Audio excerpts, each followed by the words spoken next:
Hello, hello. How are you? How are you? Good to see you. Good to Tim. see you. So, tell me about your mallet. My mallet. My mallet is it's a it's the harder version, and versus some of the other softer mallets. Okay. And so, with harder mallets, you've got to really fine tune your control.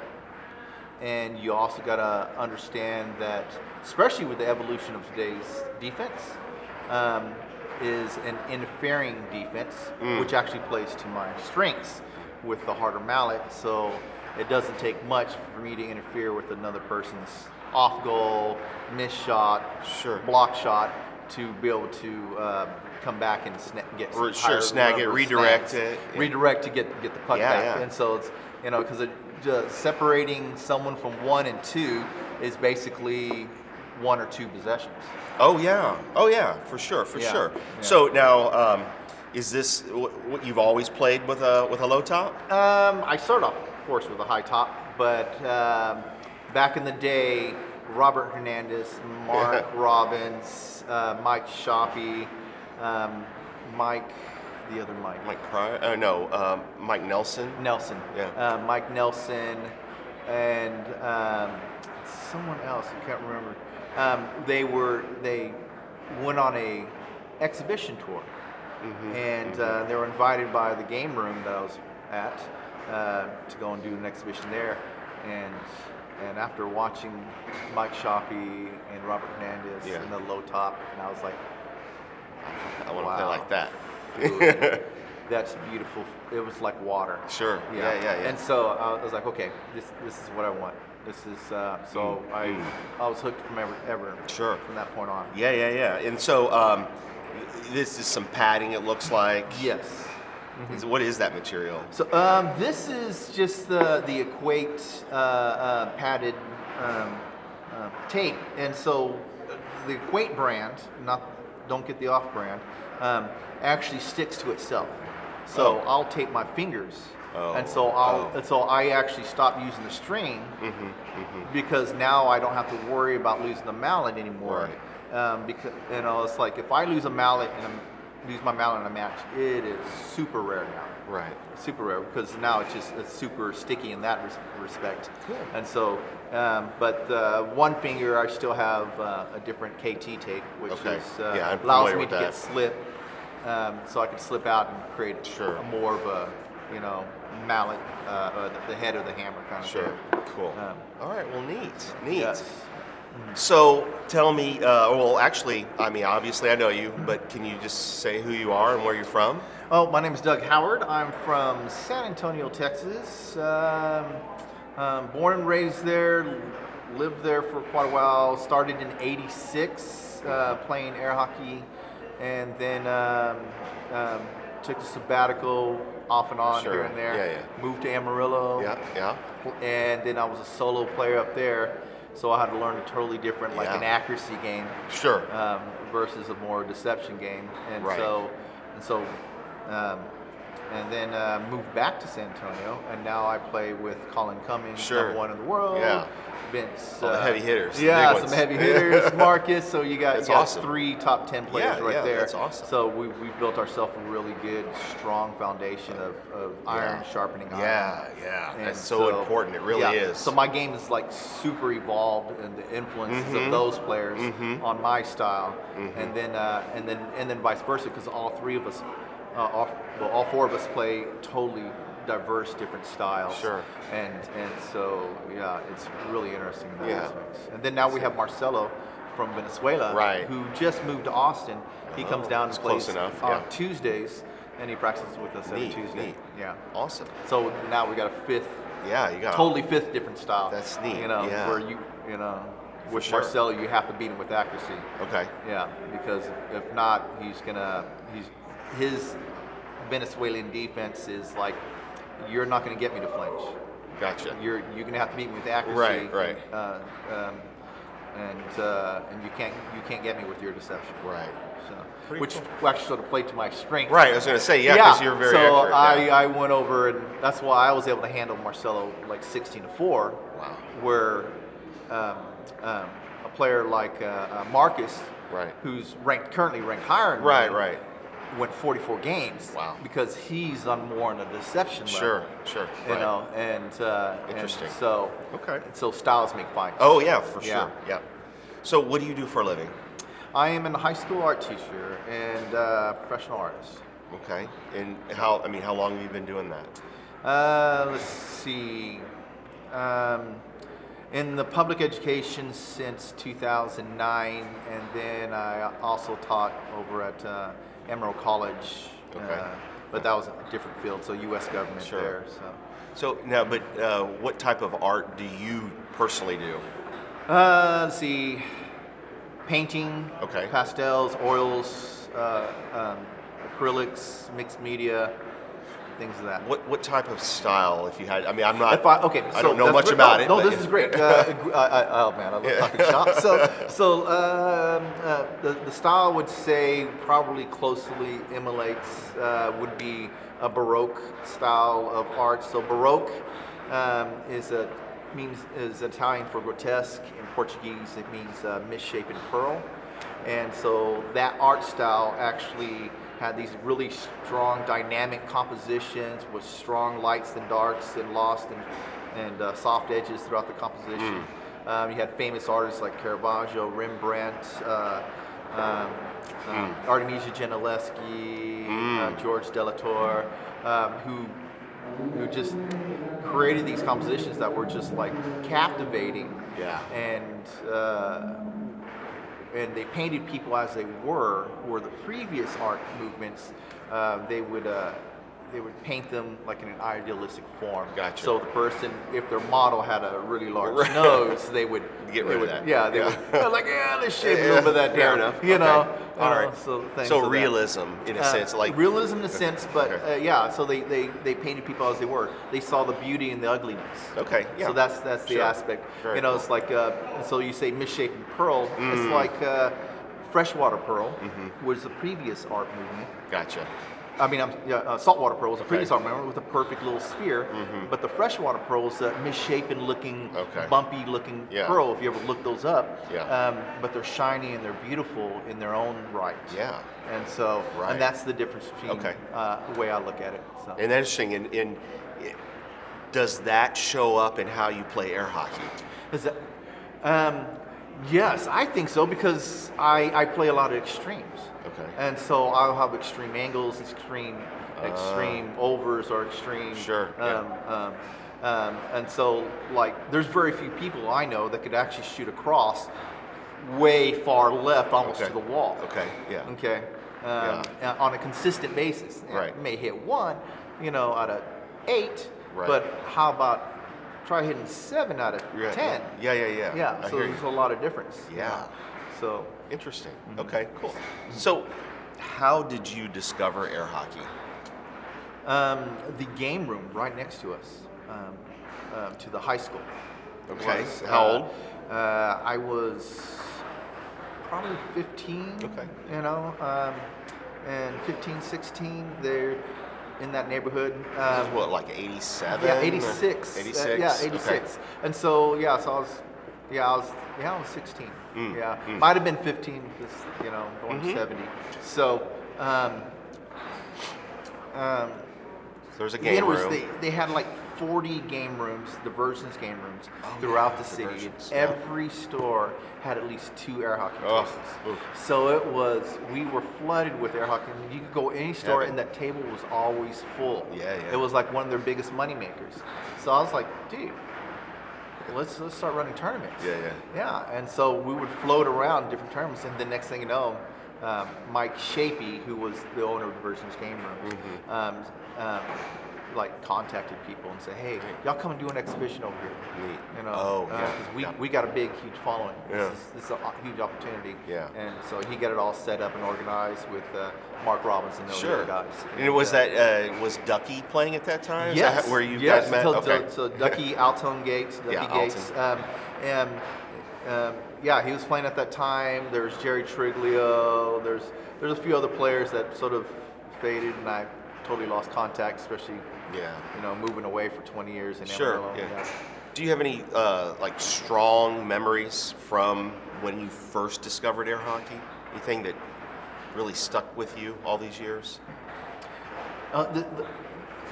It's really besides the purity of the sport, because people play for the love of it. Sure. The one thing I really liked is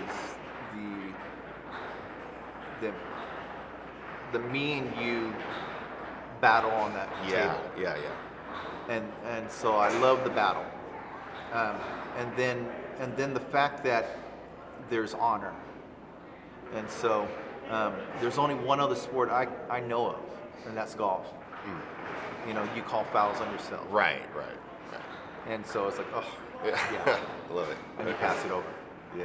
Yeah, and so that's a big important thing to me. Mhm. And when I saw that, I was like, okay, Yeah. this is different from foosball. And that is It took me important back. to you. Yes, and so I was like, wait Yeah. a minute now. But This is integrity. This is it is. This is a sense of Yeah. that chivalrous honor, integrity. Yeah, but what? I mean, and that brings up a tad of emotion for you. Yes. What's that about? Well, I think it stems from just upbringing, my grandparents, having that type of integrity. The friends I was fortunate to pick, and they were very much that way. It was like, just having that policy of being Okay. honest and truthful, and It almost like it It's it just- reflected what you learned growing up. Yes. So some Yeah. relationship you had maybe with your grandparents. So everything, yeah, absolutely. Okay. There's that emotional connection that's there. There's just so many positive aspects, and then the family orientation. Because I played professional foosball too, Right. and I'm just another pro, which means Sure. nothing Right. in that realm because Right. there's so many of them. But the sense of family Right. was so much more in air hockey Yeah. than it has been in foosball. I'm not saying, because I have some of You my have best great friends, friends sure, in is foosball. foosball players. Yeah. But there was still something more. Okay. That Sure. I know I could contact anyone and I had a place to stay. Sure. Yeah. You Yeah. know. And that sort of brings me to my next question in a way, which is, if you could distill it, what would you say air hockey means to you?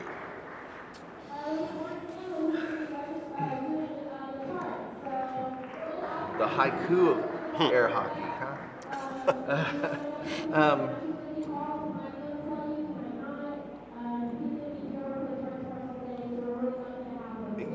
It would just definitely be family. Okay. There's not a person in air hockey that I dislike. Okay. There's everything, like we have built this. Let me put it this way: my daughter goes through a school, okay, and it's called NISA, a Northeast School of Arts. They're the premier magnet school of arts for San Antonio. And she tells me all the time, it's one of the first times I've actually been in a place where I'm surrounded by people who act, think, perceive, and see the way I do. Yeah. Oh. That sense of belongingness is what really brought me to the table. Sure. That keeps me coming back. Yeah. Even it's like I could walk into a mall and I hear that ting ting ting ting ting, and I'm just like, oh. There's a hear table in here, and then we're like, no, there ain't. How would you know that? You've been in here like 30 seconds. Yeah. And it was like, there's a trust table me, here. yeah, I There's can hear- I know we've never been to this town. but there's a table here. Yeah. And- No, I know that experience. Yes. It's true. And it's almost like, when I'm doing these interviews, you hear in the background, the tournament, right?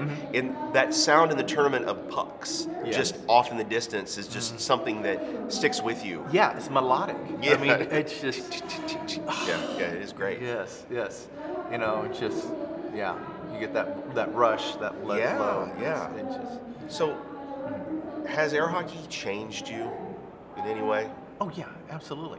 It's taught me a lot of things. Everything from that family, that camaraderie, that sense of honor, and how to lose with grace, but also how to win with grace. And just always putting your hand out and shaking that hand, even if you don't feel it went your way on the calls or whatever. Yeah. Still, it's honor. Yeah. And you just gotta be out there and have that sense of maturity of dealing with adversity. Absolutely. I'm wondering though, because I got a sense that was sort of who you were early on, or at least that's what you were, saying. What I heard you say earlier about your relationship growing up with grandparents and kind of appreciating those types of things. Was there a side of you that struggled with that, and air hockey, solidified it for you to be that way, or what did something change in you? Well, let's see. So one thing is I didn't have a father growing up. Okay. And so, and so my mom pregnant with me, and my dad was killed. I didn't know. Well, Okay. so it was. You don't have that father figure in your Sure. life for Sure. ever. Forever. Yeah. Yeah, and so that's some of the older players, in the way they operated, in the way they acted amongst each other, even when they disputed, they still were intelligent enough to still shake hands and be friends, Right. even if they don't disagree, if they don't agree Right. with things. Sure. And so that integrity in that aspect was admirable there, and it's just those life lessons. I was actually not taking them for granted. I was recognizing them at the moments they were happening. Okay. Even with the drama that happens in air hockey, Yeah. there's still that respect. There's still that love. There's Yeah. still that look. We don't Yeah. necessarily agree on anything, Right. but you have a place to stay. Yeah. You have Sure. that friendship. You have that goodwill, Yeah. and we'll just battle that on the table. Yeah. Yeah. And then we leave it there. Sure. Yeah. And that's a wonderful thing. You can't get that in many other places. Yes. No, and I wholeheartedly agree that air hockey has a really fantastic sense of community that you don't find often. So imagine for a second that we have the attention of the world. We've Yes. been wanting to get the attention of the world and let them know about air hockey for a long time. What do you feel like the world needs to know about air hockey? Love this question. Okay, so the world needs to know about this air hockey is the fact that there's a lot more to it. It's the fastest table sport in the world for a reason. Okay, the quickness that's happening, the nuances that are happening, the slight manipulation of the person's defense and everything else, the things that are happening in the game are so nuanced and that it really is. We say this all the time. It's chess at high speeds, and so if Sure. if the things that happen in the game, once you realize that, hey, it's more than just hitting the puck hard, and you start seeing the nuances, that's when you start appreciating appreciate it. Because like when you see like the changeup versus the Sure. fastball versus Right, like what's right. happening, that the small little nuances of changes of gripping on the hand and of that aspect, or like in football, or like a beautifully well played basketball team who knows how to share the ball Sure. and the execution of that offense or defense, and the and then you're just like, wow, that's beautiful to watch. Right. Versus versus the where you have just one superstar who just comes in and just give me the ball, I'm Sure. gonna do it all for you. Sure. But when you see that fine oiled machine that's happening, the nuances of that strategy that's Sure, happening, sure. that's what makes it beautiful. Yeah. And so it's just a matter of educating the public Yeah. and educating the announcers or the person who actually Sure. talks about the game during the process, that they're Yeah. able to say, hey, look, this is what's happening. Let me show you why. Yeah. It was so incredible to see. Sure. Versus the previous shot where they did a cross, but Right. now this is a different type of Right. cross. Right. This Okay. looked like this other type of shot, which But it's yeah, not. yeah. And so you're, I mean, and then why did the defense freeze, or why did they jump out of the way, or why Sure. did they double take? Sure. You Sure. know? Yeah. It's like, why was all those things Exactly. happening? Yeah. What's going on with this guy's defense? Why is it like people will see it, it's like, man, this guy can't block anything. Right. But there's a reason. Yeah, the reason the other guy has Yes, got him, yes. moving in those Yeah, ways. and so the only thing that's telling the truth on the table is the puck. Yeah. Everything else is lying. Yeah. This is true. Yeah, I like that. And so, it is. That's good. So it is, and it's interesting in that aspect because you're trying to pull something one way or the other. You're pulling that little string on their defensive mallet, and they don't even know it. Because it's all that strategy. Every off go is purposeful. It's not by accident. Yeah. Every missed shot sets up something else, or potential of coming back at the same shot. Sure. Because now they think you've set up Right. something So else. that's that chess. Or yeah, that's that chess match. That's I like happening. to. I like to when I coach my kids. Is I talk about that in terms of being a game of rock paper scissors. Is Yes. what it is. And so, do you hit that cut for the third time in a row? Because that person is expecting. There's no way they're going to hit a third one. Exactly. So, yeah. Exactly. In that aspect, so it's it's Gotcha. interesting in that aspect, but what is the Big Bang where he says rock paper scissors Spock or yeah, I don't something know. else, that's more along the lines of it, Right. because now you're adding two more aspects. Is really Yeah. because there's so many is a lot. different series of complementary shots that are complementary, and then secondary, and then tertiary shots that are still can be set up by that same off goal. Right. I hear Yeah. you. So the world needs to know that there's a lot more to it. It's Yes. not just a game by a couple in an arcade hitting it at each other. I gotcha. Yes. So, what is your best shot? My best shot. Yeah, that's evolved. Okay. It was the cross. I could still hit the cross from anywhere on the table. Right. I could a thin cross, middle, far extreme, and on a high consistency. But I would say my overs now. Your overs, yeah, Yeah. they're Yes. pretty good. I experienced them. And so, for both sides, when you say overs, does that Yes. mean both sides Both of the table? sides, Wow. yes. Because I could hit a cross court over from far right, going to weak wall, Right, and hitting right. that over there to set up for my thin cross, because it's the same stroke, but now I'm just hitting it with the front of the mallet instead of going straight on with the thin cross. And so you said that is something that evolved or has changed. When did that change come about? The influence of San Antonio players. Okay. Yeah. So just Yeah. plain and simple, Iron my sharpens partners, iron. Yeah. practice partners, knowing that in order for iron to be sharpened against iron, you're going to have to evolve. Yeah. Going in there, I'm like, okay, I'm the most accurate person here. I know that. But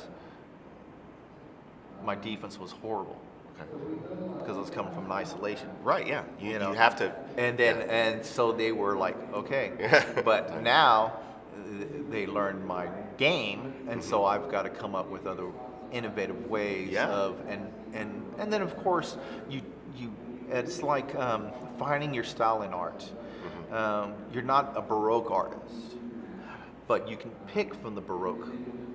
And then get that beautiful lighting that's from the Baroque. Right. But then you may pick up a little contemporary aspects that are happening in another particular style. Sure. And then maybe a little impressionistic loose painting over in other areas. Sure. So it's just like you pick and pull, and then you create your own Right. style. So you find out what's great, and then you ask and you talk Right. and you conversate and you like, let's Yeah, break this down, let's diagram it. Why That's was right. it great? What's Yeah. going on here? And that's what's great about the San Antonio players Yeah. is that we share everything. Yeah, yeah. And we have that That's awesome. that mantra of like, hey, if you come here often enough, we'll tell you everything you want to know. Right, And right. it's like, you want to know how we shoot that Right, that right. that cross court right wall over Sure, from sure. far left to center. Yeah. We'll Yeah, explain yeah, it to please. you. You know, That's great. why was it so deceptive? Well, we'll Yeah, be yeah. more than happy to explain to you. Yeah. My deception levels increased too. Yeah. Yeah. So and that's thanks That's- to the San yeah. Antonio players again. Yeah. You know, So, if you could pick any shot to add to your repertoire that was at the a high end level, what would you want?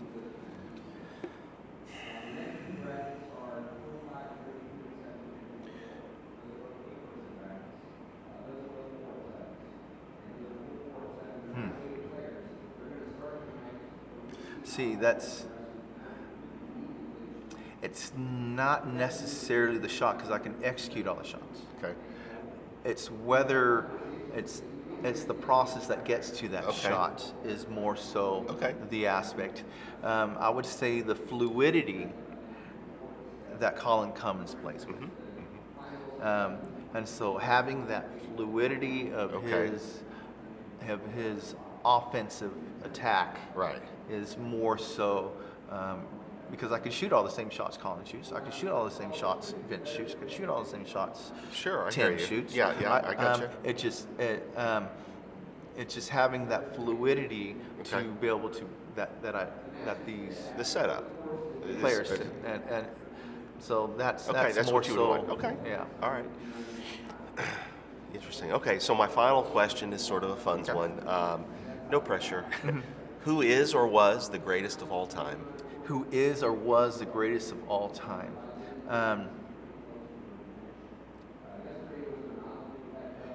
Well,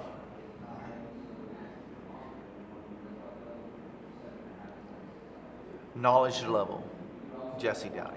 Okay. Defensive level, close between Danny Hines and Vince.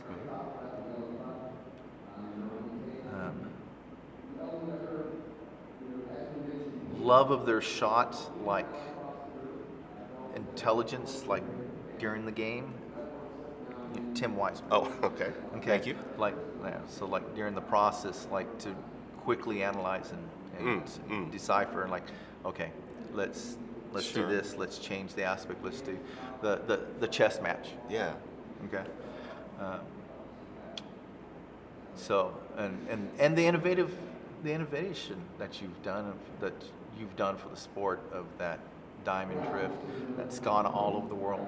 Yeah. You know that innovative aspect of it. And I use a lot of that diamond Sure. drift still. But I sense that you have you don't want to. You want to include everybody. Right? I can't Yeah, I really, know. because And I think you're Jose right, though. Mora's Yeah. cross I Yeah. mimicked. Yeah, right. I hear you. And, Yeah. and I think all of the great players have added something to the sport. So the goat hasn't been revealed yet. Okay, fair enough. Yeah. Yeah. Okay. One day it will be revealed. Yeah. Okay. And that's what's great about the sport is that Yeah. we're just seeing. We think we Oh, right. push that envelope. Sure, yeah. We think we've seen the whole iceberg. Yeah. We're still just seeing the tip. Okay. And just imagine the fluidity of what this Collins doing. Mm-hmm. Now, what is the future of air hockey from there? Right. Like, I think the biggest innovations that are going to be is pushing the envelope of the rules of when is it between charging and block snag. You know. Interesting. Yeah. So it's pushing that. Right, You know. right. So and a lot of people, like when they watch Vince play on his defense, because that's why I said Right, You know, is that he is like it's like a knee jerk. You hit him in the knee and Right. poof, immediately he comes back out Yeah. after Right.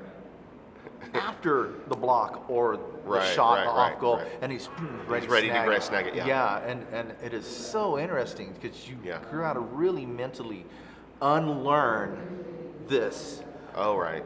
but stay in this. Yeah, right. And that's hard because what I find a lot of players that are trying to be more aggressive on defense end up hurting their defense in a sense by they get scored on more easily because they're emotionally or whatever they're kind of moving out as opposed to sitting and just waiting to defend and then in a split second moving out. Yes. That's And hard to do. that is a very hard thing to do because you've got to mentally control your body and make that conscious decision Right. to do that and not do the reactive. Right. Yeah. I hear you. Yes. And then over blocking Cool. and being in the ideal spots, and it goes on and on. Well, I appreciate you sitting down with me. I have much respect for you, and I do hope that you reach your goals, whatever they are in air hockey. I have a feeling you're going to have a good tournament. Yes, I I would. believe so. I'd put some money on that, so Yeah. we'll see. Appreciate it. Yeah. And thanks for everything that you do for the sport, man. Yeah, thank you. All right. Thank you. And I really appreciate you taking this time to interview me. Sure. All right.